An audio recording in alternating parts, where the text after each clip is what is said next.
কৃষ্ণ সাগরে দুই দেশের নৌযানে হামলা বন্ধ এবং একে অপরের জ্বালানি অবকাঠামোতে আক্রমণ না চালানোর বিষয়ে রাজি হয়েছে রাশিয়া ও ইউক্রেন। সম্প্রতি সৌদি আরবের রিয়াদে যুক্তরাষ্ট্রের মধ্যস্থতায় হওয়া ৩ দিনের আলোচনার পর আসলো এমন সিদ্ধান্ত।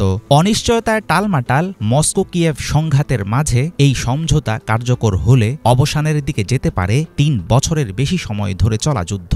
কিন্তু এই চুক্তি কি আসলেই দীর্ঘস্থায়ী হবে? যুদ্ধবিরতি কার্যকর করতে একাধিক শর্ত দিয়েছে রাশিয়া। মস্কো স্পষ্টভাবে জানিয়ে দিয়েছে তাদের খাদ্য ও সার রপ্তানির উপর থেকে চলমান নিষেধাজ্ঞা প্রত্যাহার না হলে যুদ্ধবিরতি কার্যকর হবে না। এর পাশাপাশি রুশ ব্যাংকগুলোকে আন্তর্জাতিক সুইফট পেমেন্ট সিস্টেমে যুক্ত করা হবে বলে আশা করছে রাশিয়া। তবে কোনো সুনির্ধারিত প্রতিশ্রুতি না দিয়ে কৌশলী অবস্থান নিয়েছে যুক্তরাষ্ট্র। সবকিছু পর্যালোচনার ইঙ্গিত দিয়ে দায় সেরেছেন মার্কিন প্রেসিডেন্ট ডোনাল্ড ট্রাম্প। ইউক্রেন রাশিয়ার মধ্যকার সংঘাতে চুক্তির রাজনৈতিক ও কৌশলগত গুরুত্ব বিশাল। একদিকে যুক্তরাষ্ট্র রাশিয়ার খাদ্য ও সার রপ্তানিতে সহায়তার আশ্বাস দিয়েছে, অন্যদিকে ইউক্রেনের প্রেসিডেন্ট ভলোদিমির জেলেনস্কি হুঁশিয়ার করেছেন রাশিয়া চুক্তি লঙ্ঘন করলে তিনি ট্রাম্পের কাছে নিষেধাজ্ঞা ও অস্ত্র চাইবেন। ইউক্রেনের প্রতিরক্ষা মন্ত্রী রুস্তেম উমেরভ আরও এক ধাপ এগিয়ে হুঁশিয়ারি দিয়েছেন কৃষ্ণ সাগরের পূর্বাংশ দিয়ে রুশ নৌযান চলাচল করলে বিষয়টিকে সমঝোতা লঙ্ঘন হিসাবে ধরা হবে এবং যে কোনো মূল্যে সেটি প্রতিহত করবে কিয়েভ।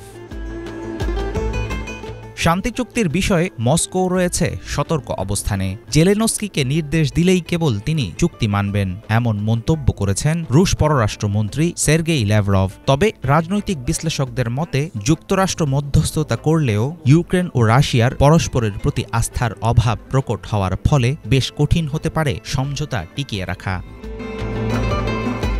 যুদ্ধ শুরুর পর থেকে রুশ হামলায় মারাত্মক ক্ষতিগ্রস্ত হয়েছে ইউক্রেনের জ্বালানি অবকাঠামো। শীতের মৌসুমে বিদ্যুৎহীন দিন কাটিয়েছে দেশটির লাখো মানুষ। জাতিসংঘও পারমাণবিক স্থাপনাগুলোতে হামলা বন্ধের আহ্বান জানিয়েছে। এই সমঝোতা চুক্তিতে আস্থা রাখতে পারছে না ইউক্রেনের জনগণ।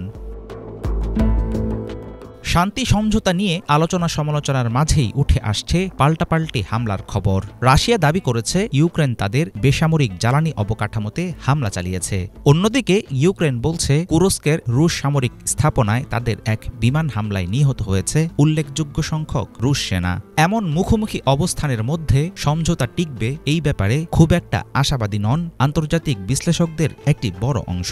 তবে ফলাফল যাই হোক, কৃষ্ণ সাগরের দিকে এখন রয়েছে বিশ্ব রাজনীতির নজর। হাফিজুল ইসলাম, বাংলা ভিশন।